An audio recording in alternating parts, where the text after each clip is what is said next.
Hello, my dear students. I hope you all are doing great. So once again, welcome back to my channel. I hope आपने मेरे previous videos देखे होंगे जिसके अंदर हमने MPS 001 के important questions को discuss किया था. उसी तरीके से आज के इस वीडियो में मैं आपके लिए MPS 002 यानी कि इंटरनेशनल रिलेशंस के important questions को लेकर आई हूँ. अगर आप इग्नू से MA पॉलिटिकल साइंस करते हैं तो फर्स्ट ईयर के अंदर आपके पास MPS 002 यानी कि इंटरनेशनल रिलेशंस का सब्जेक्ट होता है. जब आपका एग्ज़ाम होता है तो उसके अंदर हम देखते हैं कि जो मोस्टली आपके जो प्रीवियस ईयर के रिपीटेड क्वेश्चंस होते हैं वो ही आते हैं. इसी वजह से आज हम उन क्वेश्चंस को डिस्कस करेंगे जो कि आपके प्रीवियस ईयर में रिपीट हुए हैं काफ़ी बार. गाइस, ये आपके पास लास्ट चांस है अच्छे मार्क्स को स्कोर करने का. तो चलते हैं हमारे पहले क्वेश्चन पे. और मैं आपको बता दूं कि ये मेरा वीडियो सीरीज़ का पार्ट 1 है MPS 002 के लिए दिसंबर सेशन का.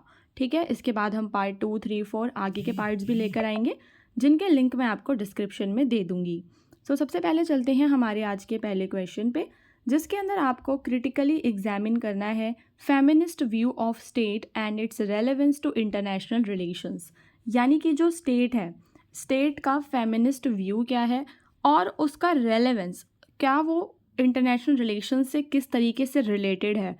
ठीक है, क्या उसके अंदर रेलेवेंस है उसका, वो आपको बताना है. तो सबसे पहले हम बात करेंगे patriarchal structure of the state की. पैट्रियार्कल स्ट्रक्चर का मतलब होता है बच्चों पितृसत्ता. पितृसत्ता का मतलब क्या होता है, जहाँ पर जो मेंस होते हैं उनको वो क्या करते हैं कि किसी भी फैमिली को, किसी भी सोसाइटी को डोमिनेट करते हैं और मेल सेंटर्ड सोसाइटी होती है. तो feminist theorist argue that states are build on male centred.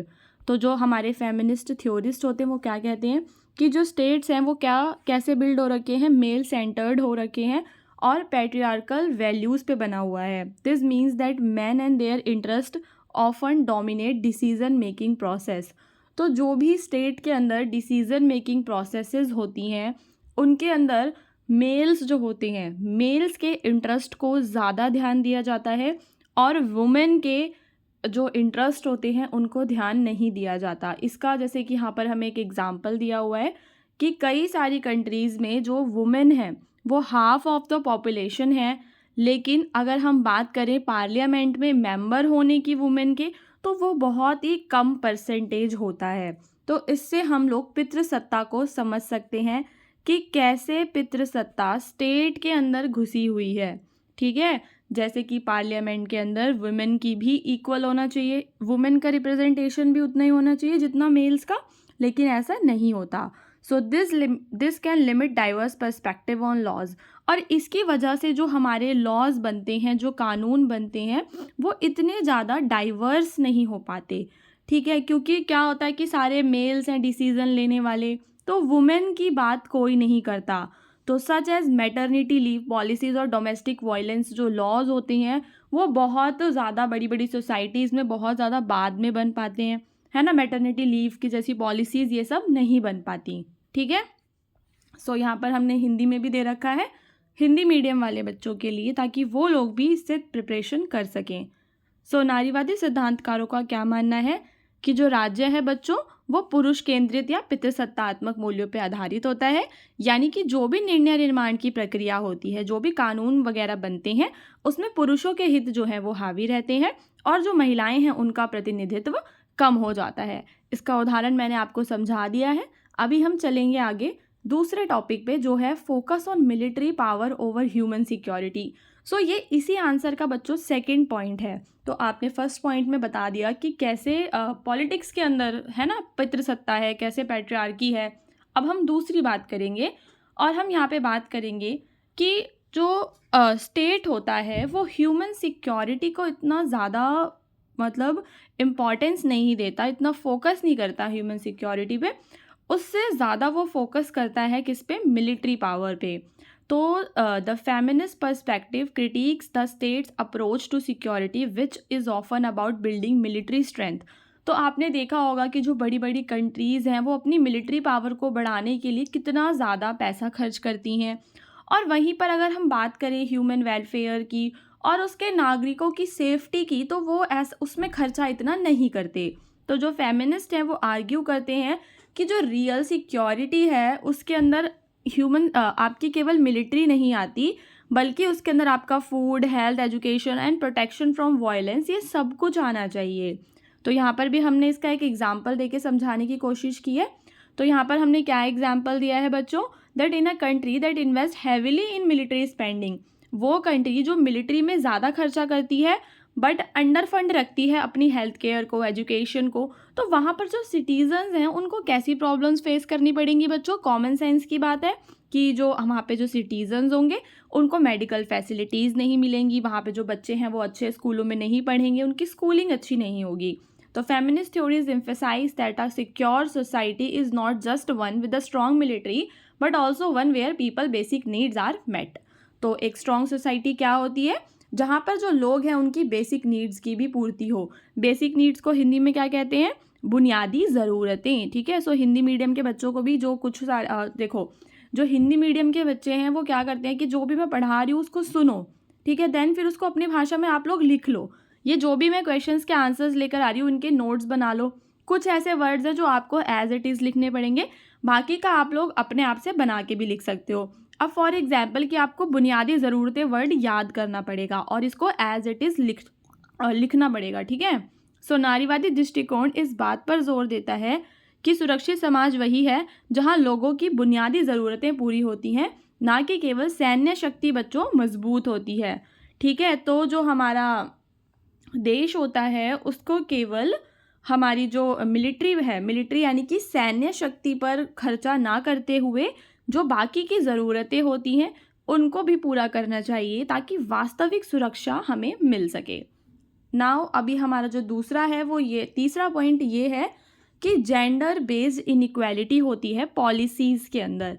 अब जो भी पॉलिसीज़ बनाई जाती हैं आपने देखा होगा वहाँ पर हमें देखने को मिलता है जेंडर डिस्क्रिमिनेशन, ठीक है। तो feminist thinker believe that many state policies unintentionally or intentionally uphold gender equality. State की पॉलिसीज़ कभी कभी जानबूझकर या कभी कभी अनजाने में जेंडर इक्वलिटी को बढ़ावा देते हैं। फॉर एग्जाम्पल पॉलिसीज़ में fail to address issues that specifically affect women. अब जो ये पॉलिसीज़ हैं ये इस तरीके के इश्यूज़ को नहीं एड्रेस करते जो केवल वुमेन को अफेक्ट करते हैं, such age gender based violence और वर्क प्लेस डिस्क्रिमिनेशन। अब किसी भी वुमेन के साथ उसके वर्क प्लेस पर जो डिस्क्रिमिनेशन होता है स्टेट उसको नहीं देखता। वुमेन हमेशा अंडर पे होती हैं प्राइवेट सेक्टर के अंदर, सो इसको हम कह देंगे कि वर्क प्लेस पर उनके साथ डिस्क्रिमिनेशन हो रहा है, सो स्टेट उसको नहीं देखता। कभी कभी मेल्स के साथ भी जेंडर बेस्ड डिस्क्रिमिनेशन होता है तो स्टेट उसको भी नहीं देखता, है ना। So in some places laws against workplace harassment are either weak or not enforced effectively. तो कई सारे ऐसे प्लेस हैं जहाँ पर वर्क प्लेस हरासमेंट के लॉज अगर बने हुए हैं तो वो बहुत वीक हैं, या फिर एनफोर्स करने के लिए कोई नहीं है ना। आपने देखा होगा कि हमारे यहाँ पे जो भी कानून बनता है वो बन तो जाता है लेकिन वो कानून फॉलो हो रहा है अच्छे से या नहीं हो रहा है उसकी देखरेख कोई नहीं करता, उसके एनफोर्समेंट को कोई भी चेक नहीं करता। तो this can leave many women vulnerable to harassment, जिसकी वजह से जो वुमेन हैं वो हरासमेंट का शिकार हो जाती हैं और उनके पास किसी भी प्रकार का प्रॉपर लीगल सपोर्ट नहीं होता। Feminist views push for policies that specifically protect all genders equally. तो जो हमारे फेमिनिस्ट होते हैं वो ऐसी पॉलिसीज़ को बनाने का प्रयास करते हैं जो कि सारे के सारे जो जेंडर्स हैं बच्चों उनको इक्वली क्या करें, प्रोटेक्ट करें। तो यहाँ पर अभी हमने क्या पढ़ा, नीतियों में लिंग आधारित क्या होती है, असमानता होती है। जो नीतियाँ हैं वो क्या करती हैं, उन मुद्दों को नज़रअंदाज करती हैं जो महिलाओं को प्रभावित करते हैं और इससे महिलाओं को बच्चों उत्पीड़न का सामना करना पड़ता है और उनके पास उचित कानूनी सुरक्षा भी नहीं होती। ओके, सो अभी हम यहाँ पर जो भी मैंने आपको फर्स्ट वाले आंसर में बच्चों पॉइंट्स बताए हैं उन पॉइंट्स के अलावा आप और भी कुछ लिख सकते हैं जो आपको आता हो, जो आपने बुक में से पढ़ा हो। स्टिल आप ये वाले पॉइंट्स को लिख लो, इनको और ज़्यादा एक्सपेंड कर सकते हो। तो यहाँ पर मेरा ये मोटिव रहता है कि जो मैं आपको ये बताना चाहती हूँ कि आंसर के अंदर आखिर आपको लिखना क्या है और कैसे लिखना है, कौन कौन से पॉइंट्स को इंक्लूड करना है। अभी जो मैं क्वेश्चन डिस्कस करने जा रही हूँ, थ्योरी ऑफ अंडर डेवलपमेंट, ये बहुत ही ज़्यादा इम्पॉर्टेंट थ्योरी है। अगर आप लोग पॉलिटिकल साइंस के स्टूडेंट हो और अब आपको ये तो पता ही होना चाहिए, मतलब बेसिक है ये बहुत ज़्यादा। सो ये ज़रूर देखो, चाहे आपके एग्ज़ाम में ये आए या ना आए, बट स्टिल ये आपको आना चाहिए। वैसे मैंने देखा है कि ये बहुत बार एग्ज़ाम में आया हुआ है। तो सबसे पहली चीज़ हम यहाँ पे जो हमें डिस्कस करनी है बच्चों, वो ये है कि इसके बेसिक फीचर्स क्या है। जो इसका पहला फीचर है वो ये है dependency on developed nation. Dependency on developed nation. Under development theory, specially dependency theory, argue that less developed countries often depend heavily on developed countries for trade, investment and technology.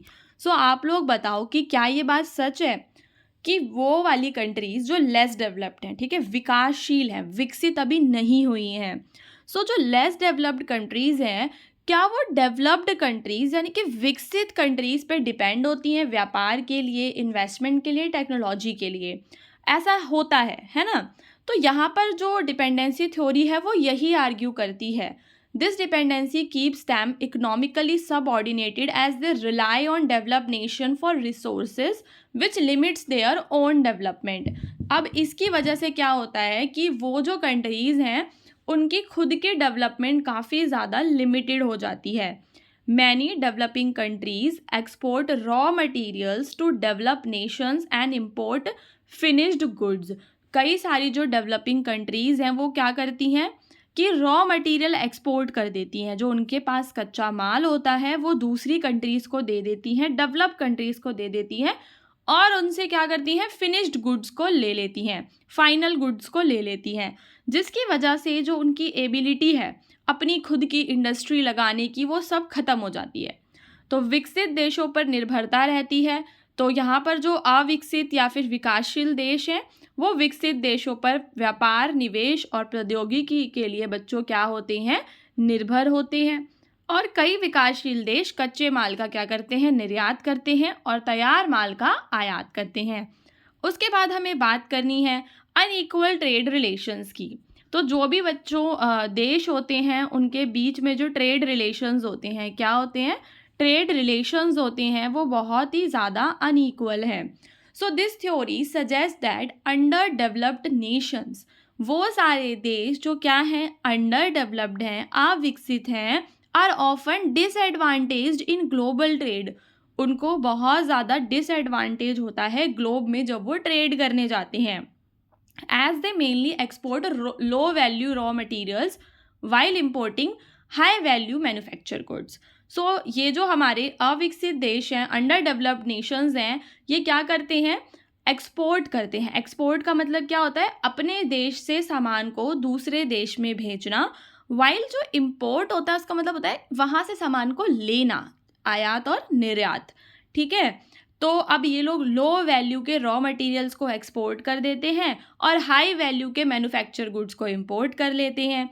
This creates an unfavourable balance of trade, जिसकी वजह से जो balance of trade है वो कैसा हो जाता है, अनफेवरेबल हो जाता है, and keeps these countries economically disadvantaged. African Nations जो हैं वो मिनरल्स को और एग्रीकल्चरल प्रोडक्ट्स को क्या करते हैं, एक्सपोर्ट करते हैं, may receive far less value than the manufacture goods they import, और उनको इतना पैसा भी नहीं मिलता, और जब वो वहाँ से दूसरे देशों से कुछ खरीदते हैं तो उनको बहुत ज़्यादा पैसा देना पड़ता है। तो इससे उन लोगों का क्या हो रहा है बच्चों, नुकसान हो रहा है इन असमान व्यापार संबंधों के कारण, ठीक है। इससे क्या हो रहा है, ये देश बच्चों आर्थिक रूप से कमज़ोर बनाए जा रहे हैं, और इनकी जो खुद की इंडस्ट्री लगाने की जो क्षमता है वो ख़त्म होती जा रही है, और इनको बहुत ही कम मूल्य मिलता है अपने सामान के बदले में, और जब वो आयात करते हैं तो ज़्यादा मूल्य उनको देना पड़ता है। तो ये हमारे थ्योरी ऑफ अंडर डेवलपमेंट के कुछ पॉइंट्स हैं। उसके बाद हम बात करेंगे एक्सप्लॉयटेशन ऑफ रिसोर्सेज की। तो जो अंडर डेवलप थ्योरी है वो एम्फेसाइज करती है कि जो डेवलप कंट्रीज़ हैं वो क्या कर रही हैं, एक्सप्लॉइट कर रही हैं डेवलपिंग नेशंस को, ठीक है। ये देखो कैसे कर रही हैं एक्सप्लॉइट। मान लो कि अभी कोई ऐसा अफ्रीका की कोई कंट्री है जिसके पास बहुत सारे रिसोर्सेज हैं, सो यहाँ पर क्या करेगा, कोई विकसित देश जो बहुत ही अच्छे से विकसित हो रखा है, हमारा नॉर्थ अमेरिका का कोई देश, यूरोप का कोई देश, वो क्या करेगा, वहाँ से नेचुरल और ह्यूमन रिसोर्सेज को ले लेगा अपने फ़ायदे के लिए। So this exploitation leaves under developed countries with depleted resources. अब उन बेचारे देशों के जो भी रिसोर्सेज हैं वो डिप्लीट हो जाएंगे, नष्ट हो जाएंगे, और उनको इकोनॉमिक बेनिफिट भी बहुत ही मिनिमल मिलेगा, बहुत ही कम मिलेगा। ठीक है, सो इसका एग्जाम्पल भी है हमारे पास। जो हमारी लार्ज मल्टीनेशनल कॉरपोरेशंस होती हैं, एमएनसीज होती हैं, वो मिनरल्स को और ऑयल्स को एक्सट्रैक्ट कर लेती हैं डेवलपिंग कंट्रीज से, but profit often goes to the corporations. लेकिन जो प्रॉफिट है वो अपने पास रख लेती हैं, leaving local communities with little economic improvement. और जो वहाँ की लोकल कम्युनिटीज़ होती हैं उनको किसी भी प्रकार का बड़ा इकोनॉमिक बेनिफिट स्टूडेंट्स नहीं हो पाता। सो नाउ अभी हमको ये संसाधनों के शोषण वाला जो मैंने आपको बता दिया है ये समझ में आ गया होगा आप सभी को। अब हम बात करेंगे इंटरनल इनइक्वालिटी की, आंतरिक असमानता क्या होती है। तो the theory of underdevelopment also focuses on the unequal distribution of wealth. यहाँ पर हम बात करते हैं वेल्थ के अनइक्वल डिस्ट्रीब्यूशन की within developing countries, often caused by the concentration of resources among the elite members of the society. This internal inequality prevents broad based economic growth. So now बच्चों देखो, यहाँ पे हमें बात करनी है अनइक्वल डिस्ट्रीब्यूशन ऑफ वेल्थ की। वो जो भी डेवलपिंग कंट्रीज़ हैं, आपने देखा होगा, जैसे कि इंडिया में ही आप देख लो, there is a huge economic gap between rich and poor. ठीक है, सो यहाँ पर जो बड़े बड़े लोग हैं उनके पास काफ़ी सारा पैसा होता है, वाइल जो गरीब हैं वो बहुत ही ज़्यादा गरीब हैं। सो इसको हम कहते हैं इंटरनल इनइक्वालिटी। और ऐसा मोस्टली हमें डेवलपिंग कंट्रीज़ में देखने के लिए मिलता है, where a small group of wealthy people controls much of the economy. So कुछ लोग होते हैं जो कि बहुत ज़्यादा वेल्दी होते हैं, they have a lot of money, और वो लोग क्या करते हैं, वो कंट्रोल करते हैं इकॉनमी को, while the majority of the population remains poor with limited access to resources। और जबकि जो मेजॉरिटी ऑफ पॉपुलेशन होती है उसके पास रिसोर्सेज बहुत ही ज़्यादा कम रह जाते हैं। सो इसको हम क्या कहते हैं बच्चों, आंतरिक असमानता कहते हैं, जिसके अंदर एक छोटे अमीर वर्ग का आर्थिक व्यवस्था पर नियंत्रण होता है, प्रभुत्व होता है, और अधिकांश जो आबादी है वह क्या होती है बच्चों, गरीब होती है। उसके बाद सबसे बड़ा जो पॉइंट है, one of the most important point, और वो है आपका औपनिवेशिक प्रभाव। आप सभी को पता होगा कि यूरोप ने क्या किया था कि वर्ल्ड की मोस्ट ऑफ द कंट्रीज़ को अपना कॉलोनियल बना लिया था, उन पे अपना कब्जा कर लिया था। सो जिसकी वजह से उसी टाइम पे पहले ही उसने वहाँ के लोगों के रिसोर्सेज को एक्सट्रैक्ट कर लिया, उनकी वेल्थ को लूट लिया, जिसकी वजह से वो देश अभी भी उससे नहीं उभर पा रहे हैं। तो colonial power establish cash crop economies, वहाँ पे वो लोग जो पहले अपने खाने पीने के लिए एग्रीकल्चर किया करते थे, उन लोगों से कैश क्रॉप्स वगैरह उगवाने लग गए थे वो लोग, अफ्रीका और साउथ अमेरिका के, which has lead to economic dependency and limited industrial growth, जिसकी वजह से ये लोग की जो ग्रोथ है वो काफ़ी ज़्यादा लिमिटेड हो गई थी इवन आफ्टर इंडिपेंडेंस। सो ऐतिहासिक औपनिवेशिक प्रभाव, अविकसितता के सिद्धांत अक्सर आधुनिक अविकसितता के प्रमुख कारण के रूप में ऐतिहासिक औपनिवेशिकता की ओर इशारा करते हैं। यानी कि ऐतिहासिक टाइम से ये लोग उपनिवेश रहे, उपनिवेशवादी शक्तियों ने उपनिवेशित क्षेत्रों से धन निकाला, स्थानीय अर्थव्यवस्थाओं को बाधित किया और ऐसी प्रणालियां स्थापित की जो उपनिवेशवादियों की आवश्यकताओं को प्राथमिकता देती थी। यानी कि अपने अकॉर्डिंग इन लोगों ने उन लोगों का शोषण किया, उन लोगों के संसाधनों को शोषण किया, और आज भी उसके प्रभाव हम लोग देख सकते हैं। अभी मैंने पार्ट 1 बना दिया है, बाकी के जो पार्ट्स हैं जैसे जैसे मैं अपलोड करती जाऊंगी तो उसकी जो प्लेलिस्ट है स्टूडेंट्स, उसका लिंक भी डिस्क्रिप्शन में दे दूंगी। ठीक है, जब तक के लिए आप लोगों को क्या करना है कि ये वाली वीडियो में से जो भी क्वेश्चन के आंसर्स और पॉइंट्स हैं उन सभी को आप लोग नोट डाउन कर लीजिए, जो कि जब आपका पेपर होगा दिसंबर के अंदर तो आप लोग क्या करेंगे, वहाँ से आपको सिर्फ फिर शॉर्ट पॉइंट्स को रिवाइज करना होगा। जितना ज़्यादा आप लोग शॉर्ट पॉइंट्स बनाएंगे उतना ज़्यादा आपको बेनिफिट होगा, बिकॉज हमें प्रीवियस ईयर के मोस्ट ऑफ द क्वेश्चंस को कवर करना है, जिससे कि कोई भी क्वेश्चन आए आप आंसर कर सकें। यहाँ पर एक इजी बात ये हो जाती है कि पेपर में 10 क्वेश्चन आते हैं, 5 करने होते हैं। तो ये चॉइस की वजह से भी हम काफ़ी ईज़िली जो है पेपर में अच्छे मार्क्स को ला सकते हैं।